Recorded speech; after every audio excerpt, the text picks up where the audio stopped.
ಹರಿ ಓಂ ನಮಸ್ತೆ. ಹೇಗಿದ್ದೀರಿ ಎಲ್ಲರೂ? ಚೆಂದ ಇದ್ದೀರಿ ಅಂತ ಅನ್ಕೋತೇನೆ. ನಾನಿವತ್ತೊಂದು ಬ್ಯೂಟಿಫುಲ್ ಅಂದರೆ ತುಂಬ ಯೂನಿಕ್ ಆಗಿರುವಂಥ ಹೇರ್ ಸ್ಟೈಲ್ ತೋರಿಸ್ತಾ ಇದ್ದೀನಿ. ಈ ಹೇರ್ ಸ್ಟೈಲು ನೀವು ಮೇಕಪ್ ಆರ್ಟಿಸ್ಟ್ ಆಗಿದ್ದರೆ ಇದನ್ನು ಮಿಸ್ ಮಾಡ್ಕೋಬೇಡಿ. ಯಾಕೆ ಗೊತ್ತಾ? ಇದು ತುಂಬ ಯೂನಿಕ್ ಆಗಿರೋ ಹೇರ್ ಸ್ಟೈಲು. ಬಿಕಾಸ್ ನೀವು ಏನಾದರೂ ಕ್ರಿಶ್ಚಿಯನ್ ಬ್ರೈಡ್ನ ರೆಡಿ ಮಾಡ್ತಾ ಇದ್ದರೆ ಅಥವಾ ನಾರ್ಮಲ್ ಯಾರಾದರೂ ಹೇರ್ ಸ್ಟೈಲ್ ಸ್ವಲ್ಪ ಡಿಫ್ರೆಂಟಾಗಿ ಮಾಡಿ ಅಂತ ಅನ್ನೋರಿಗೆ ಈ ಹೇರ್ ಸ್ಟೈಲು. ಸೊ ಮೇಕಪ್ ಆರ್ಟಿಸ್ಟ್ಗಳಿಗೆ ನಾವು ಹೇಳಬೇಕು ಅಂತ ಇಲ್ಲ, ಯಾಕಂದರೆ ನಾವು ಹೇರ್ ಪ್ರಿಪ್ರೇಷನ್ ಮಾಡಿಯೇ ನಾವು ಹೇರ್ ಸ್ಟೈಲ್ ಮಾಡೋದು. ಸೊ ಫ್ರಂಟ್ ವೇರಿಯೇಷನ್ ನೀವು ಯಾವ ಥರ ಬೇಕಾದರೂ ತೊಗೋಬೋದು.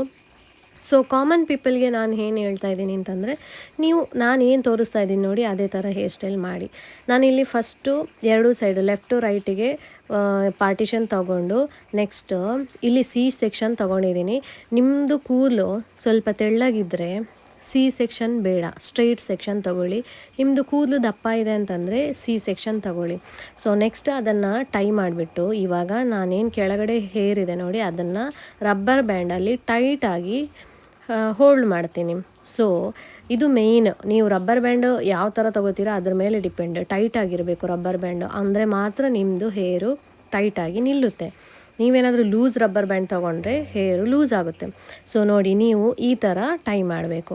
ಇವಾಗ ನೆಕ್ಸ್ಟು ಏನಂದರೆ, ಇದನ್ನು ಯಾವ ಥರ ಬೇಕಾದರೂ ಮಾಡ್ಕೋಬೋದು. ಒಂದು ವೇಳೆ ನೀವು 3 ಜಡೆ ನೇಯ್ತೀರಾ ಅಂತಂದರೆ 3 ಜಡೆ ನೇಯ್ಬೋದು. ಈ ಥರ ಟ್ವಿಸ್ಟ್ ಮಾಡ್ತೀರಾ ಅಂತಂದರೆ ಈ ಥರ ಟ್ವಿಸ್ಟ್ ಮಾಡ್ಬೋದು. ಸೊ ನಿಮಗೆ ಬಿಟ್ಟಿದ್ದು ಯಾವ ಥರ ಮಾಡ್ತೀರಾ ಅಂತ.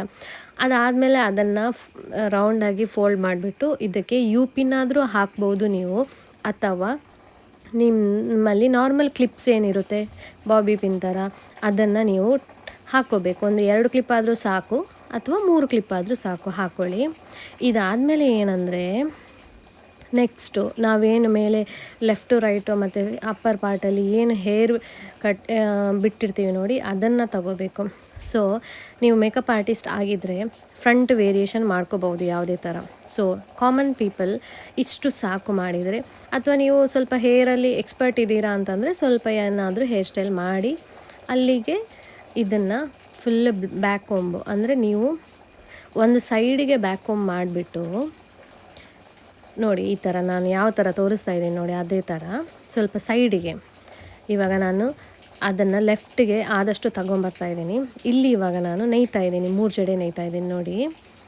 ಇದು ಎಷ್ಟು ಚೆನ್ನಾಗಿ ಬರುತ್ತೆ ಅಂದರೆ ಹೇರು ಅಷ್ಟು ಸಖತ್ತಾಗಿರುತ್ತೆ. ಅದೇ ನಿಮ್ಮ ಹತ್ರ ಒಂದು ಫ್ಲವರು ಎಲ್ಲ ಇದ್ದರೆ ಕೇಳಲೇಬೇಡಿ. ನನ್ನ ಹತ್ರ ಫ್ಲವರ್ ಇದ್ದಿಲ್ಲ ಅಂತ ಅಂದ್ಬಿಟ್ಟು ನಾನೊಂದು ನಾರ್ಮಲ್ ಫ್ಲವರ್ನೇ ಇಟ್ಟಿದ್ದೀನಿ. ಸೊ ಇದನ್ನು ಹೇರ್ ಸ್ಟೈಲ್ ಯಾರೂ ಮಿಸ್ ಮಾಡ್ಕೋಬೇಡಿ, ಯಾಕಂದರೆ ಅಷ್ಟು ಚೆನ್ನಾಗಿ ಬರುತ್ತೆ. ನಿಮ್ಮದು ಕ್ರಿಶ್ಚಿಯನ್ ವೆಡ್ಡಿಂಗ್ ಆಗಿರ್ಬೋದು, ಅಥವಾ ರಿಸೆಪ್ಷನಿಗೆ ಅಥವಾ ಮೆಹಂದಿಗೆ ಹೇರ್ ಸ್ಟೈಲ್ ಡಿಫ್ರೆಂಟಾಗಿ ಮಾಡ್ತೀರಾ. ಇಲ್ಲಿ ಒಂದು ಏನಂದರೆ ನೋಡಿ, ನಾನು ಹೇರ್ ಒಳಗೆ ಸೈಡಲ್ಲಿ ಹಾಕಿದ್ದೀನಿ. ಅಂದರೆ ನಾನೇನು 3 ಜಡೆ ನೇಯ್ದಿದ್ದೀನಿ ಆ ಕೂದಲಿನ ಒಳಗಡೆಯಿಂದ ಕೂದಲಿನ ತುದಿನ ಹಾಕಿ ಇಲ್ಲಿ ಕ್ಲಿಪ್ ಹಾಕ್ತಾಯಿದ್ದೀನಿ. ಅದೊಂದು ಮೇಯ್ನ್ ಪಾಯಿಂಟ್. ಓಕೆ, ಇವಾಗ ಹೇರ್ ಸ್ಟೈಲು ಒಂದು ನಿಮಗೆ ಅಲ್ಲಲ್ಲಿ ಸ್ವಲ್ಪ ಕೂದಲು ಕಟ್ ಕೂದಲು ಬಿಡ್ತಾ ಇದೆ ಅಂತಂದರೆ ನೀವೇನು ಮಾಡ್ಬೋದು, ಇನ್ನೊಂದು ಪಿನ್ನೆಲ್ಲ ಹೇರ್ ಪಿನ್ ಹಾಕಿಬಿಟ್ಟು ಸೆಕ್ಯೂರ್ ಮಾಡಿ ಅದನ್ನು. ಇಲ್ಲ ನಿಮ್ಮದು ಉದ್ದ ಜಡೆ ಏನು ಸ್ಟ್ರೈಟ್ ಕೂದಲು ಅಂತಂದರೆ ಪರವಾಗಿಲ್ಲ, ನೋ ಪ್ರಾಬ್ಲಮ್. ಸೊ ನೋಡಿ, ನೀವೇ ನೋಡ್ಬೋದು ಎಷ್ಟು ಚೆನ್ನಾಗಿ ಬಂದಿದೆ ಅಂತ ಅಂದ್ಬಿಟ್ಟು. ನನಗಂತೂ ಈ ಹೇರ್ ಸ್ಟೈಲು ತುಂಬ ಫೇವ್ರೆಟ್ ಹೇರ್ ಸ್ಟೈಲು. ಸೊ ನೋಡಿ ಎಷ್ಟು ಚೆನ್ನಾಗಿ ಬಂದಿದೆ ಅಂತ. ಇದು ಒಂಥರ ಒಂದು ಡಿಫ್ರೆಂಟ್ ಲುಕ್, ಯೂನಿಕ್ ಆಗಿರೋದು. ಸೊ ನೀವು ಟ್ರೈ ಮಾಡಿ. ಇಲ್ಲಿಗೂ ನೀವು ಹೂವು ಇಡ್ಬೋದು, ಅಥವಾ ಈ ನೋಡಿ 3 ಜಡೆ ನೇಯ್ದಿದ್ದೀನಿ ನೋಡಿ ಅಲ್ಲಿಗೂ ನೀವು ಹೂವು ಇಡ್ಬೋದು. ಸೊ ಅದು ನಿಮಗೆ ಬಿಟ್ಟಿದ್ದು. ಸೊ ಯಾರಿಗೆಲ್ಲ ಇಷ್ಟ ಆಯಿತು ಕಮೆಂಟ್ ಮಾಡಿ. Thank you.